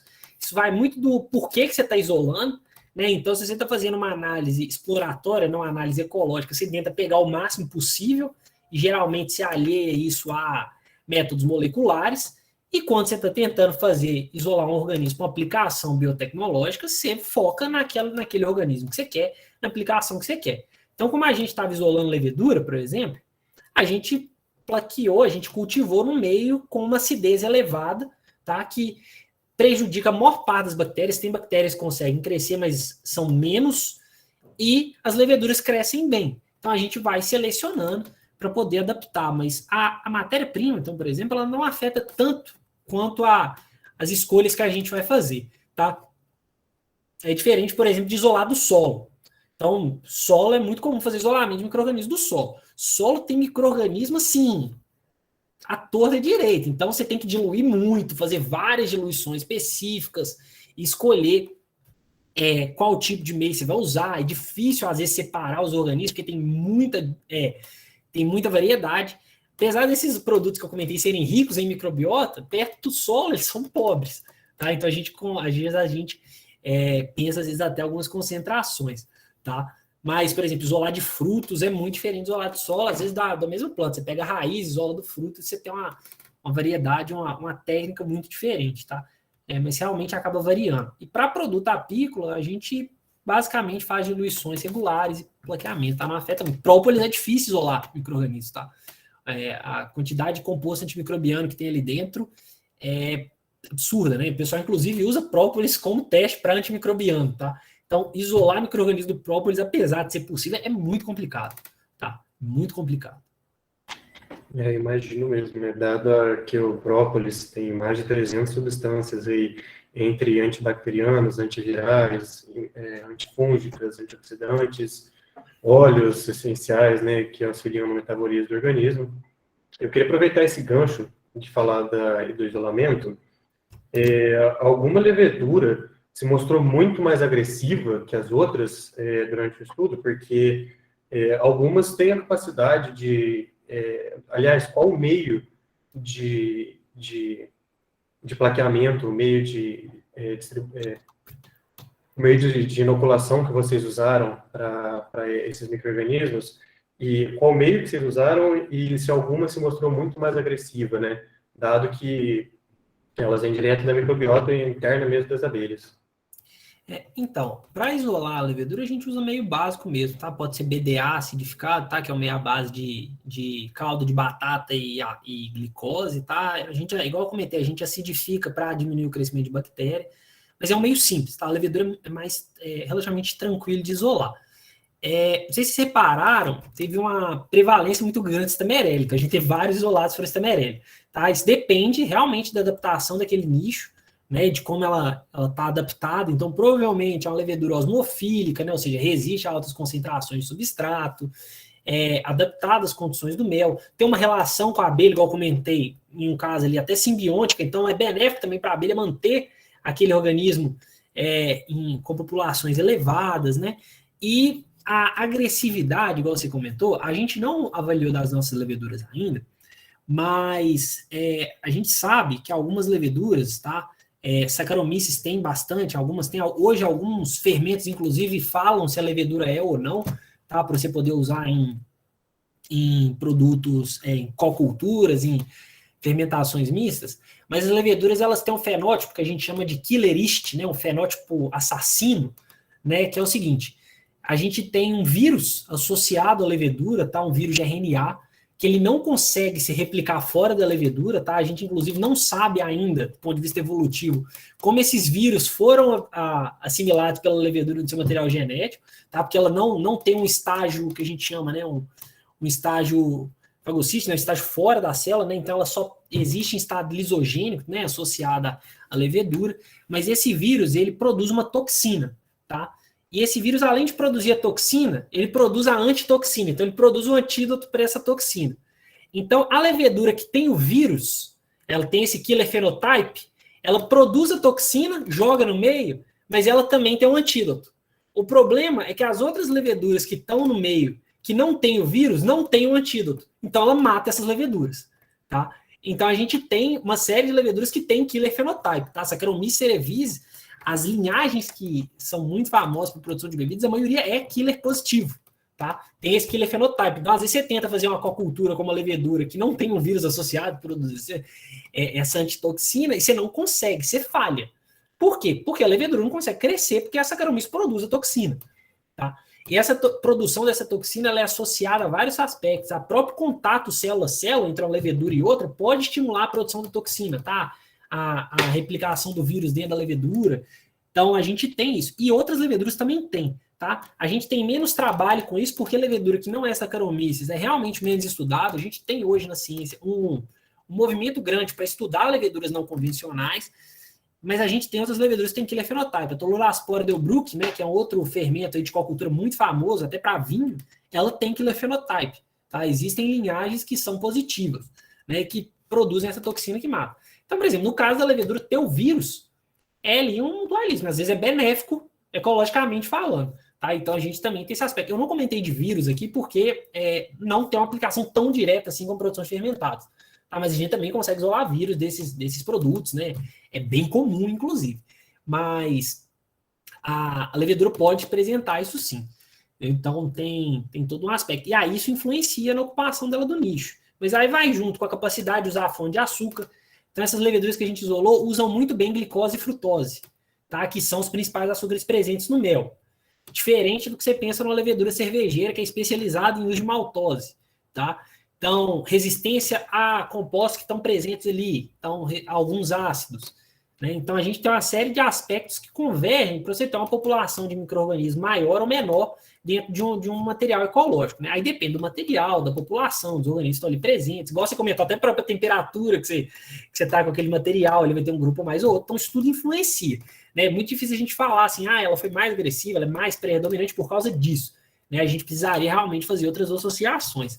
Mas não é coincidência a gente achar, por exemplo, leveduras que são tolerantes à concentração de açúcar, leveduras que são já associadas a abelhas, igual a Stamerella. Isso não é uma coincidência, né? Isso faz parte ali do que a gente vem que a gente tem ali na própria seleção, igual eu comentei, né? A própria passagem, né, de uma colmeia para outra tem vários aspectos que afetam. Então é muito difícil, assim, não existe uma universalidade para isso, assim, entendeu? É muito caso a caso e a gente acaba tendo uma diversidade muito grande para explorar. Isso que você falou do killer, fenótipo killer, é muito interessante, porque o bezetacil, para quem não sabe, é um antibiótico que foi descoberto dessa forma. Eles estavam analisando diversos fungos, e não lembro exatamente o nome do fungo do bezetacil agora, ele começou a matar todos os outros tipos de fungos e bactérias presentes na placa que estava sendo estudada. Daí eles conseguiram isolar o bezetacil e hoje em dia ele é desenvolvido como uma substância antibiótica extremamente forte na medicina, né? Pessoal, vou fazer um levantamento só que meu amigo mandou também no chat. Para manter a organização, por favor, manda as dúvidas, os questionamentos no chat, para a gente manter o ritmo do debate. E, Eduardo, se eu puder retirar a sua apresentação para que as pessoas possam ver a gente melhor só. Pô, claro. Agora. O José Carrasco mandou uma dúvida. Ele é da cidade de Morro Agudo, São Paulo, e o meliponário dele está muito próximo à lavoura de cana-de-açúcar, que são fertilizados com vinhaça e tem muitas leveduras e microbióticos. Isso pode trazer risco na fermentação natural do mel da abelha sem ferrão? Muito interessante. Olha, essa é uma pergunta complicada, tá? Porque a chance realmente, assim, da microbiota que está presente no mel, né, tá realmente ser influenciada pela vinhaça, né, pela própria cana, né, que é rica, né, e a gente sabe disso, ela existe, né, mas é muito difícil falar se isso traz risco para a fermentação natural do mel, sabe? Tanto pela forma como ele é produzido ali na colmeia, tá? Quanto esse organismo que vai ser introduzido, né, de forma exógena, competir com aqueles organismos que já estão adaptados àquela condição. Apesar da vinhaça, né, tem uma condição similar. Mas é complicado, assim, eu teria que fazer uma avaliação assim, bem específica, ver se a gente consegue, né, caracterizar o organismo que está presente tanto na vinhaça quanto no mel, ver o mel mel produzido longe, se tem alguma diferença, vai ter diferença, mas assim, se vai fazer mal, não consigo te responder assim, se vai ter algum risco, realmente é uma coisa que a gente tem, assim, risco, do ponto de vista de perigo para quem vai consumir aquele mel, eu acredito que não, por causa do que a gente tem na vinhaça, tá? Que a gente tem na produção da cana-de-açúcar. Mas para afetar, pode ser que afete, sim. É um balanço difícil de dizer.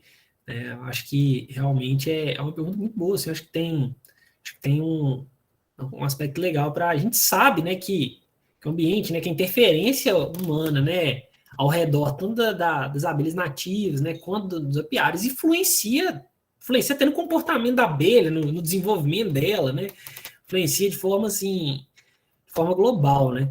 Mas se o micro-organismo que está presente na vinhaça vai estar presente também no mel, na abelha sem ferrão que está sendo fermentada ali dentro da colmeia, aí é complicado de falar assim, só baseado assim, então não consigo te falar assim com certeza, não.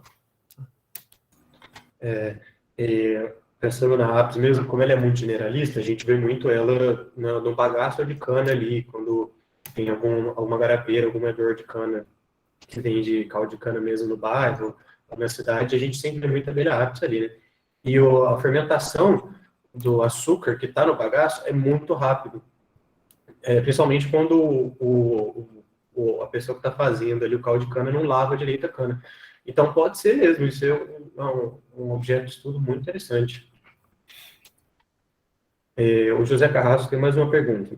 Se tem a possibilidade da produção de hidromel com mel de jataí, associado com alguma fruta sem adição dos fermentos, utilizando só o mel e uma fruta, como aquela que você citou na palestra.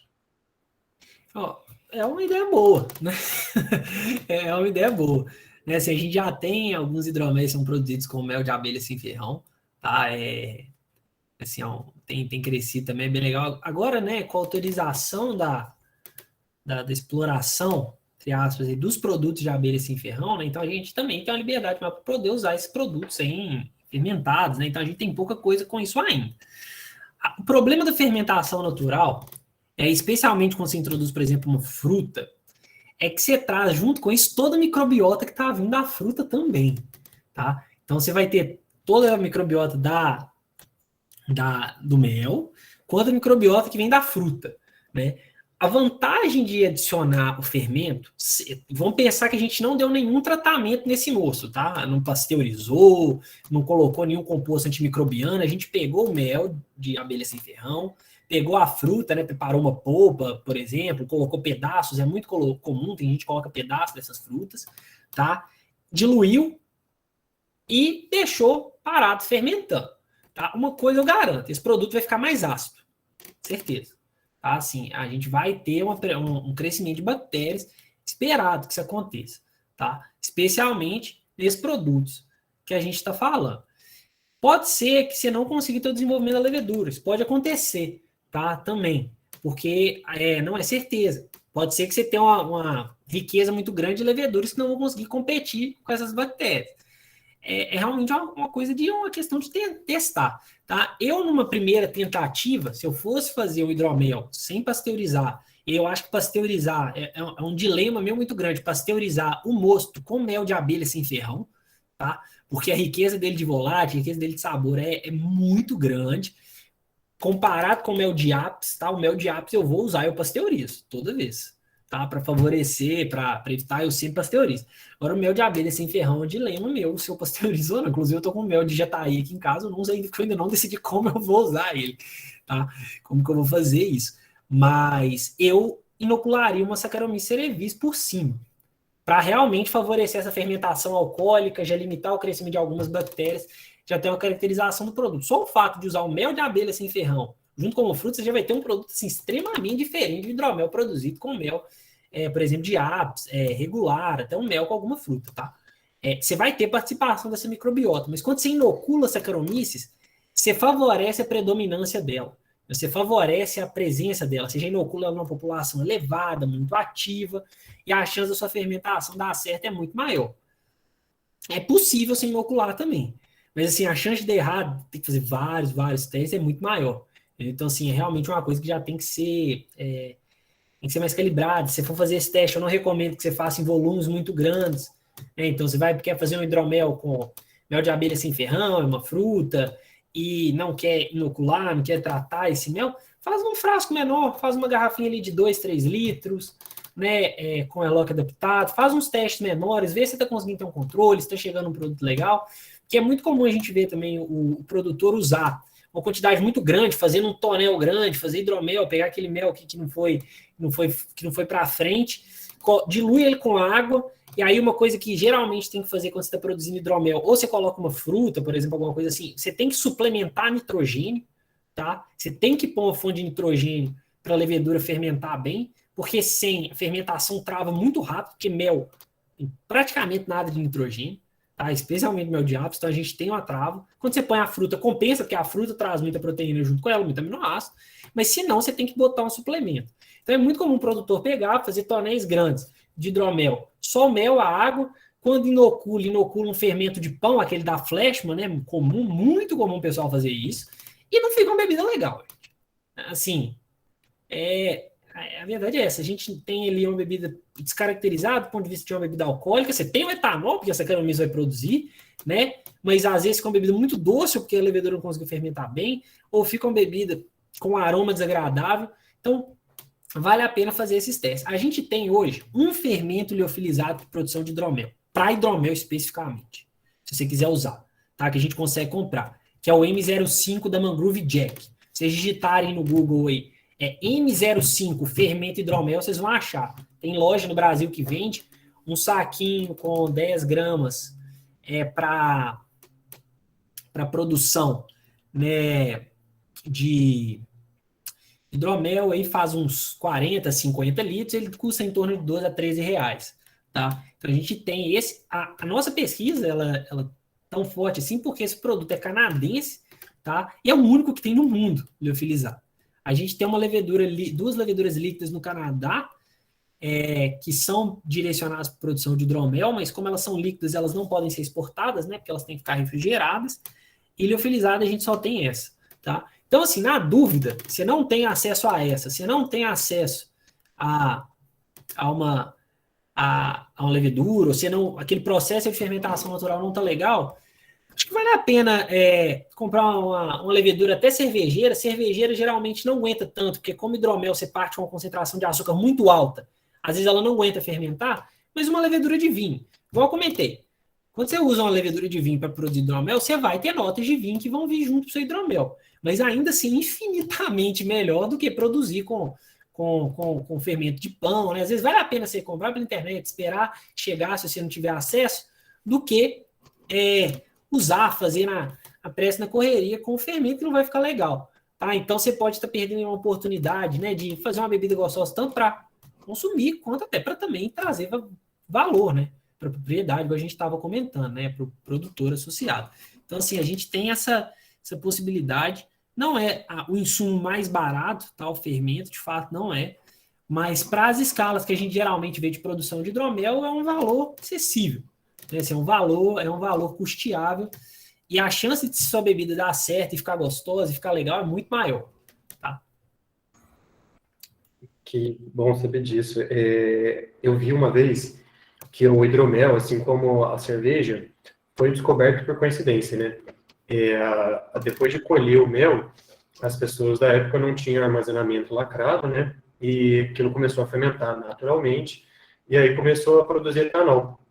E a produção do etanol, o álcool, o efeito que dava nas pessoas começou a ser muito agradável, então começaram a tentar reproduzir esse efeito, né? Aí, aproveitando disso, a cerveja Lambic, que você mencionou, que é feita pelas Vigos Saccharomyces, que é encontrada no mel também, ela é conhecida como cerveja Deus, né? É uma cerveja belga, também há milhares, Famosíssima, né? famosíssima para quem é apreciador de cerveja como eu. Eu acho que uns 4 ou 5 mil anos que ela já existe, é uma das cervejas mais antigas do mundo, e ela era produzida em galpões abertos, celeiros praticamente, e a fermentação era feita por fermento do ambiente, as leveduras, bactérias, micro-organismos do próprio ambiente, né? Aí a pergunta que eu faço é: você acredita que algumas dessas leveduras, não só as leveduras, mas as bactérias em si também, que foram encontradas especialmente no pólen, elas vêm do ambiente também? Elas podem vir do receptáculo floral, do estame de uma flor, podem vir ou então do próprio ambiente de mata, o próprio ambiente, talvez, dependendo da região dessa abelha sem ferrão, em vez da microbiota específica da abelha? Então, só para... Eu acho que vale a pena o pessoal matar a curiosidade, quem nunca viu, vale a pena bater um Google aí também, fermentação cerveja alambique, é muito bonito, assim, eles ainda fazem hoje nos tanques abertos, né? São ambientes frios, então o calor produzido pela fermentação gera até uma fumaça em cima do tanque, é bem legal. Então, voltando para a sua pergunta, né? Quando a gente pensa no ambiente, quando a gente associa esses produtos, com certeza, tudo ali está envolvido. Tá? Então, por exemplo, mel tem pólen pra caramba, né? Então, assim, o pólen está no mel, também vai contribuir para essa microbiota, tá? A flora, a mata que está em volta das abelhas, tudo isso influencia. Tá? A gente não consegue falar assim, isolamos esse organismo do mel. Ele está aqui porque ele está só no mel, não está a gente não acaba nem pensando nisso, sabe? Então, todo esse ambiente, igual eu comentei lá no começo, onde essas abelhas visitam, um vento que bate, levanta o solo, isso tudo influencia. A microbiota que está ali vai ser incorporada. O que pode acontecer é ela não prevalecer e não se proliferar, tá? Então, isso também pode acontecer. Mas ela vai estar ali presente. Então, por exemplo, igual eu comentei, hoje para estudo de ecologia microbiana, é muito comum fazer metagenômica. Né? O que é isso? Você pega aquela amostra, extrai DNA total e sequencia, por exemplo, uma região que você conhece, que identifica os organismos. Tá? Então, seria o que a gente chama de meta-amplificômica, né? Porque pega só uma região específica. Quando a gente faz isso vale para amostra gastrointestinal, produção natural, isso tudo está incluso. Você vê, assim, uma infinidade de organismos muito maior do que você vê quando você cultiva em um laboratório. Tá? Mas é uma infinidade, assim, chega a ser assustador. Tá? Tem algumas estimativas hoje que a gente faz, que do que a gente conhece hoje, depois da metagenômica de organismo, a gente não consegue cultivar nem 5%. Tá?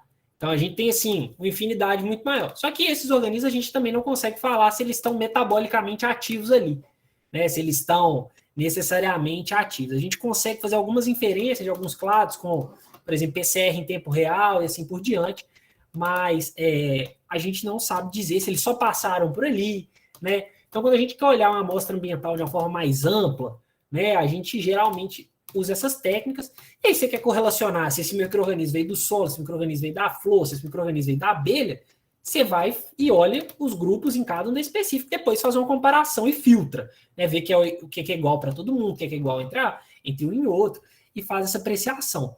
Mas influencia com certeza. Ele vai ter contato. tá? Ele vai ter contato, pode ser que prevaleça ou não, pode ser que você distribua ou não, mas esse contato ele vai acontecer permanente. A abelha, ela frequenta uma área, assim, imensa, né? Ao redor da colmeia. Claro, depende da abelha, depende do ambiente, depende do caso, mas ela não se restringe àquele espaço ali, né? Então, tudo que está em torno vai circundar, né? Vai afetar essa microbiota.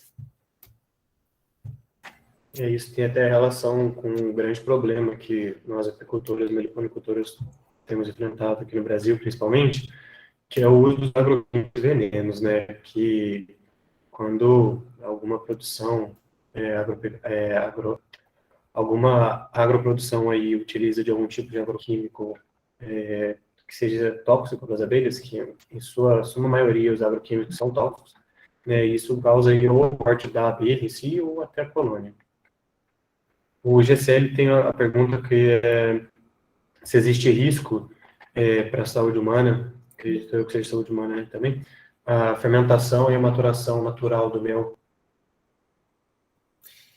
Olha, então, Jessé, de novo, eu não conheço nenhum relato, né, associado a esse risco, tá? É possível, tá? De novo, a gente tem aí uma microbiota muito diversa, mas, geralmente, os organismos que se desenvolvem, né, por exemplo, como eu comentei no mel, né, na fermentação, na maturação natural do mel, são leveduras, bactérias láticas, bactérias acéticas, que na maior parte das vezes não são organismos associados à patogenicidade, associados a malefícios ao ser humano.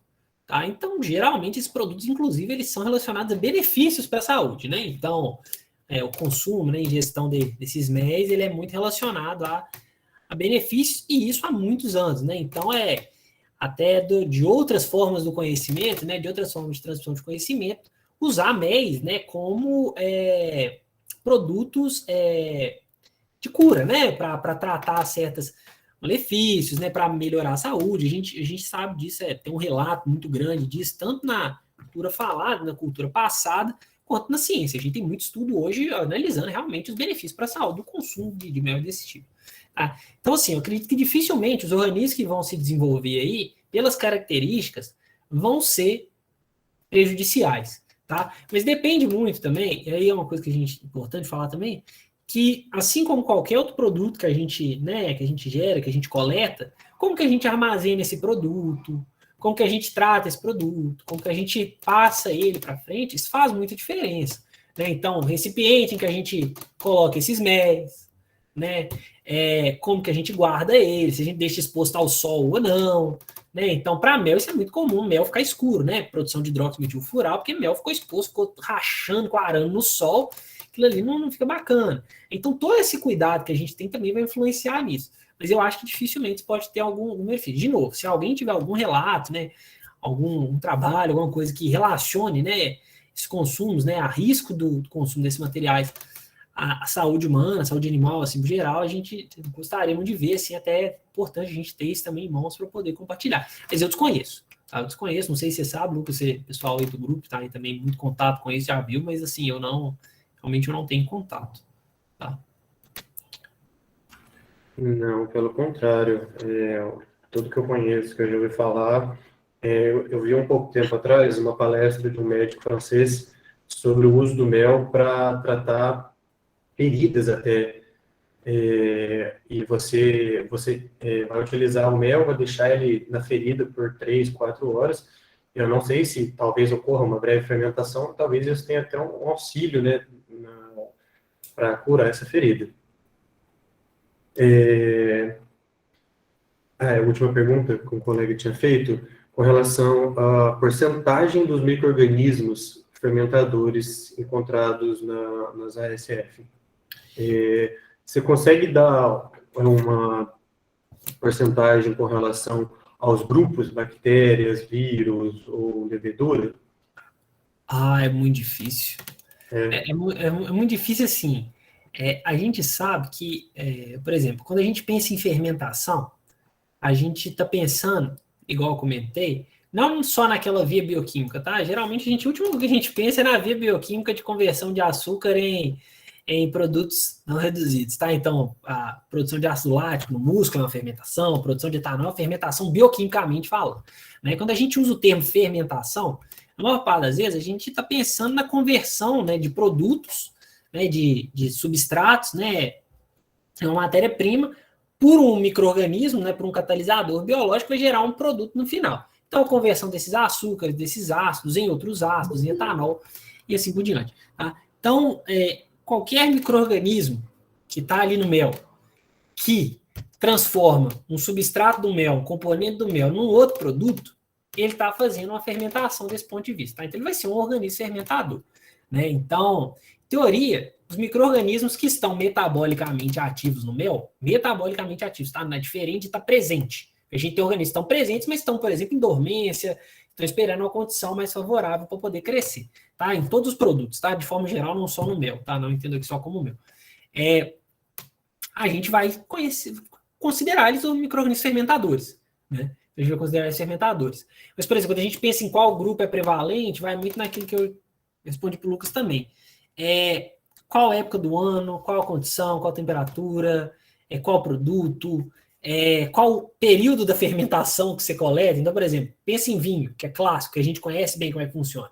Começo da fermentação de vinho, você tem uma predominância de levedura aeróbica, que pega um pouquinho de oxigênio que ainda tem, consome açúcar, é sobreposto por Saccharomyces cerevisiae, depois a gente cai, vinho tinto, a gente tem aparecimento de bactéria lática, que faz fermentação malolática, que transforma o ácido málico em ácido lático, que é mais macio. Então, a gente tem também uma flutuação disso. Isso acontece para cacau, para café, para fermentações naturais de forma geral. Tá? Então, essa sucessão. Então, qual grupo está em maior quantidade é muito difícil. A gente geralmente vê mais espécies de bactéria, porque a galera procura mais bactéria mesmo. Tá? O pessoal estuda quando faz isolamento, quando faz metagenômico. Tem gente que faz metagenômico, amplificômico, quer que seja, e nem olha TS1 e 2 para fungo. Só faz 16S para bactéria, ou seja, só olha bactéria. Tá? Então, você não consegue nem falar nada sobre presença de levedura ou não, presença de fungo ou não. Não vai conseguir falar, se realmente você não está testando. Né? Então, é muito complicado falar sobre essas porcentagens. Ainda mais considerar aquilo que eu falei. Das espécies que a gente consegue conhecer, dos grupos taxonômicos, a gente só consegue cultivar em laboratório, ver esse metabolismo ativo de fato, torna ali, numa estimativa muito otimista, 5%. Né? Então é complicado realmente fazer essas estimativas numéricas.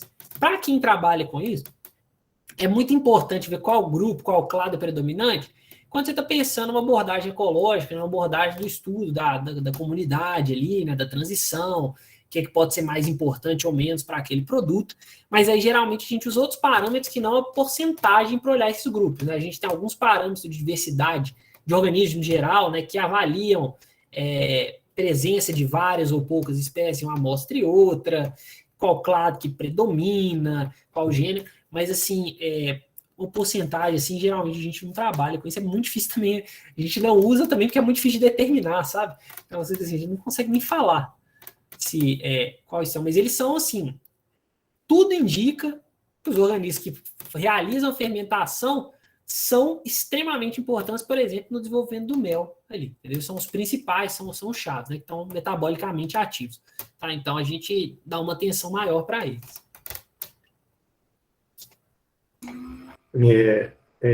Pensando por esse lado de micro-organismos, antes, deixa eu te perguntar uma coisa, Doug.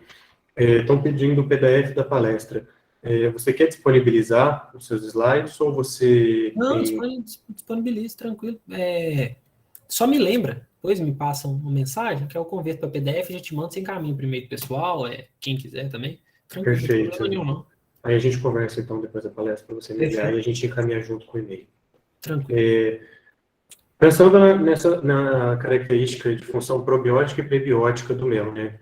Que a probiótica vem de organismos vivos e a prebiótica já inativados ou mortos.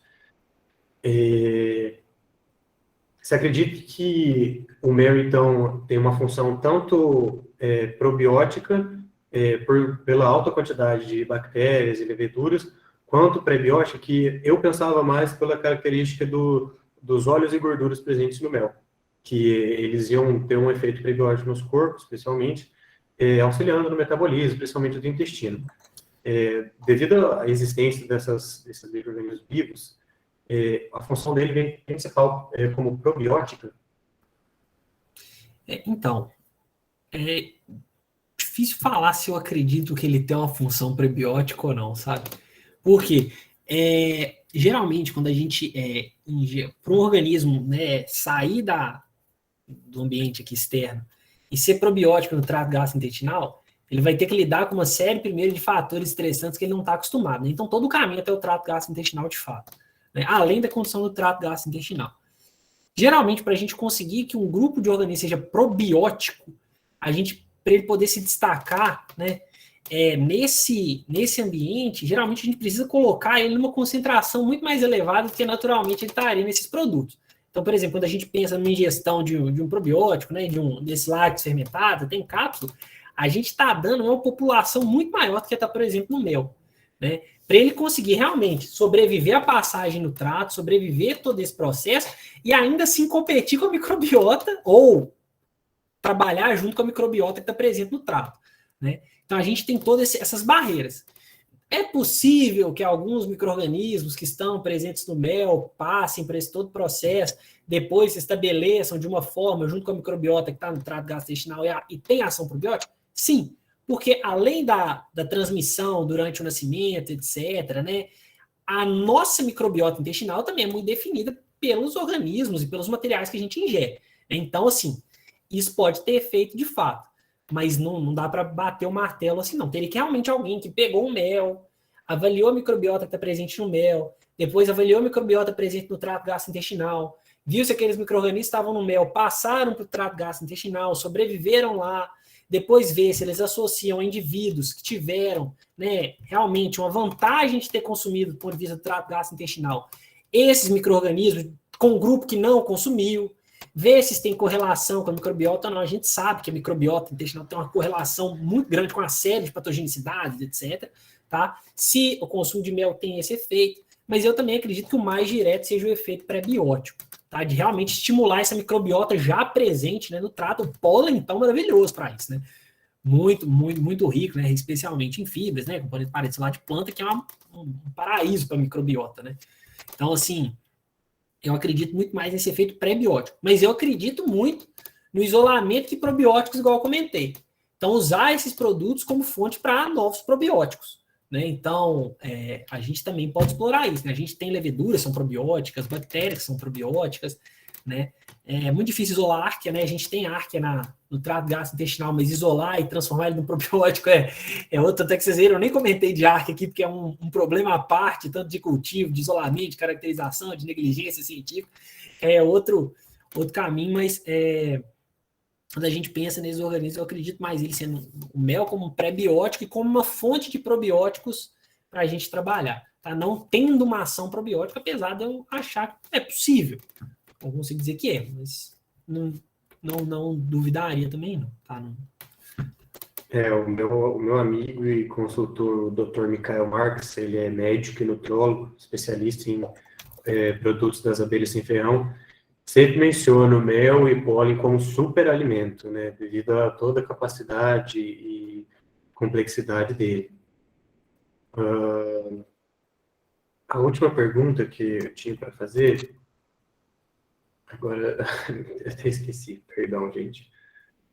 Se alguém tiver mais alguma pergunta também, por favor, mandar no chat. O Eduardo mandou o e-mail dele já também, para quem tiver interesse, entrar em contato, desenvolver uma pesquisa. Inclusive, recentemente a gente conversou, né, Eduardo, para estudo do mel da Borá, né, a Tetragona clavis. O Dr. Michael, ele também cita o mel da Borá como o mel favorito dele. Ele é bem mais espesso, bem mais forte, aroma de queijo, inclusive. Tem alguma fermentação muito específica acontecendo no mel da Borá que é relativamente diferente do mel das outras abelhas, né? Então, a gente futuramente vai estar tentando iniciar essa pesquisa aí. Quem for meliponicultor, tiver...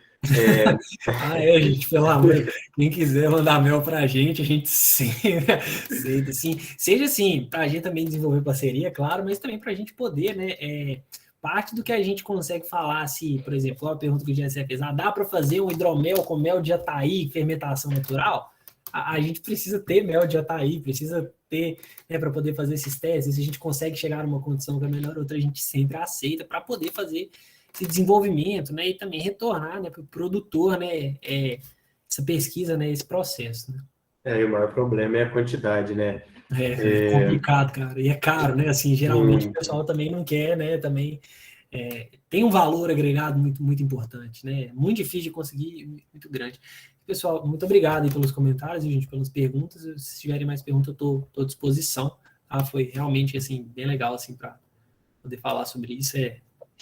Como eu falei, eu gosto bastante. Uhum. Pessoal, quem tiver interesse, quiser compartilhar com a gente aí pólen, mel de borá, ou tiver alguma outra abelha diferente, a gente estava pensando também sobre as características da tataíra, a Oxytrigona recursa, né, que é a chamada também de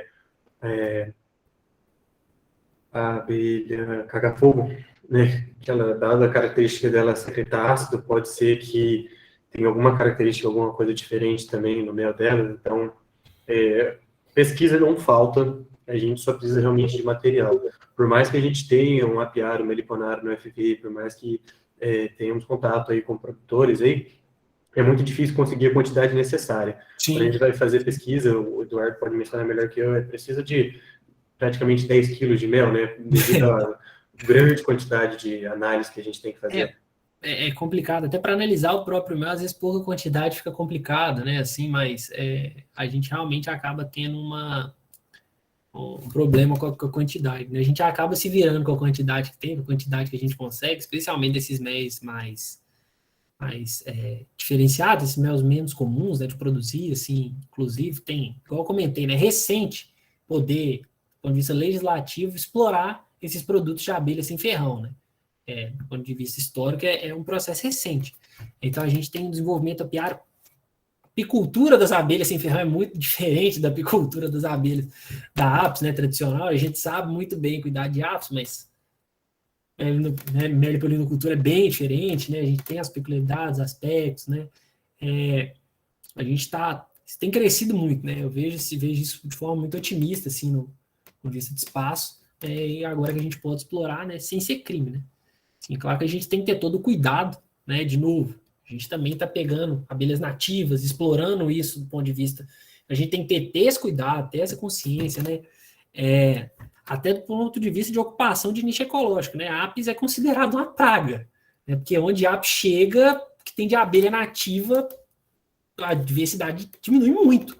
Porque a apis é uma abelha agressiva, uma abelha que ocupa o nicho, uma abelha que prolifica muito, uma abelha literalmente agressiva, né? Quando a gente pensa por agressividade, né? Então, a gente também tem que ter essas considerações quando a gente está trabalhando com isso. Mas, do ponto de vista ecológico, é muito mais consciente você explorar uma abelha nativa da sua região, que já é presente, que já está ali, do que você introduzir uma espécie que não é nativa, introduzir uma espécie que não está presente, trazer isso de fora para poder explorar, né? Então, isso também vem muito que hoje, né? A exploração agroflorestal, né?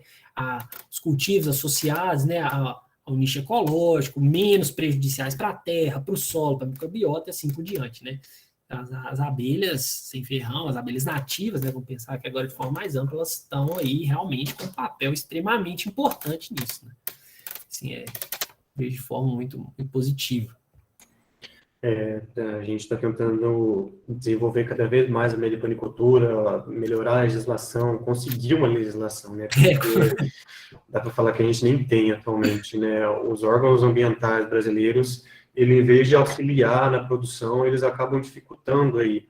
E isso acontece com muitos animais da fauna brasileira, né? A própria paca, por exemplo, que há certos anos atrás não tinha legislação específica em cima, começou a se criar legislação para a produção de paca, produção da carne de paca, e hoje em dia é muito difícil conseguir produtores registrados, legalizados, com tudo correto no Brasil.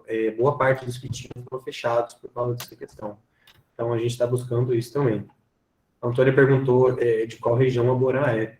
Antônia, a borá ela é da região sul, sudeste, a maioria dos estados em si, e acredito que ela, até a Bahia e alguns estados do centro-oeste também ela tem. Mas, para melhor certificação disso, o site da abelha, A, ponto B, ponto B, ponto E, ponto L, ponto H, ponto A, ponto org, você vai encontrar melhor essa informação, quais as regiões de ocorrência dela. E o Gessé comentou sobre a abelha feiticeira, né? Então, aquela pergunta que ele fez, né, se tem um risco dessa maturação, dessa fermentação, desse mel, esse é um exemplo que não é benéfico, né? Então, assim, isso só a gente não pode desprezar, quando a gente está pensando nessas coisas, também o conhecimento, né, a gente tem de forma de produções não, né, de produções, como a gente pode falar, dentro da academia, né, assim, é uma coisa que parte, né, de fora para dentro, né, assim, quem tem muito mais contato com os méis de abelhas sem ferrão, de abelhas nativas, não é a academia. A academia está começando a explorar isso agora. Isso está muito associado às populações que estão em volta das terras que essas abelhas são produzidas, que essas abelhas crescem, né, que essas abelhas se desenvolvem, as populações originárias, a gente tem que ter esse cuidado. Então, por exemplo, eu não sabia que o mel de feiticeira fazia isso, mas ideia, né? E realmente, infelizmente, para descobrir, alguém provou o mel, né? Então, realmente tem isso, né? Então, a gente tem que entender, né? Realmente é bem intrigante, né? Mas a gente também tem que considerar isso, né? Abrir as portas para isso também, né? Para esse conhecimento que vem de fora, para a gente também ter formas de usar isso, né? Eu já vi relato, eu já vi artigo científico falando sobre esse mel da feiticeira, mas nada muito aprofundado. E tem relato que diz que ele é especificamente tóxico, que ele pode causar diarreia, desinteria, vômitos, náuseas, mas, no geral, muitos produtos que têm a capacidade alucinógena, falando da psilocibina, que a psilocibina é uma substância alucinógena produzida pelo cogumelo Psilocybe cubensis.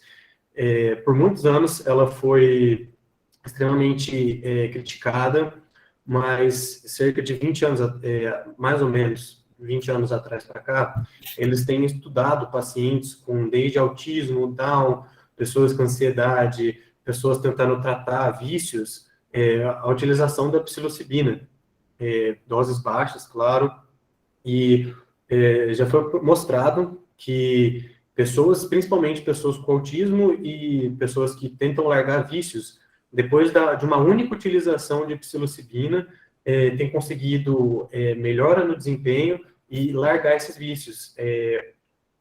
O número era extremamente alto. 8 em cada 10 pessoas que utilizaram a psilocibina conseguiram a melhora no desempenho intelectual. Intelectual, falo capacidade de raciocínio e função neurológica, e deixar de lado esse vício, falando de cigarro, bebida, até crack, vocês podem pesquisar.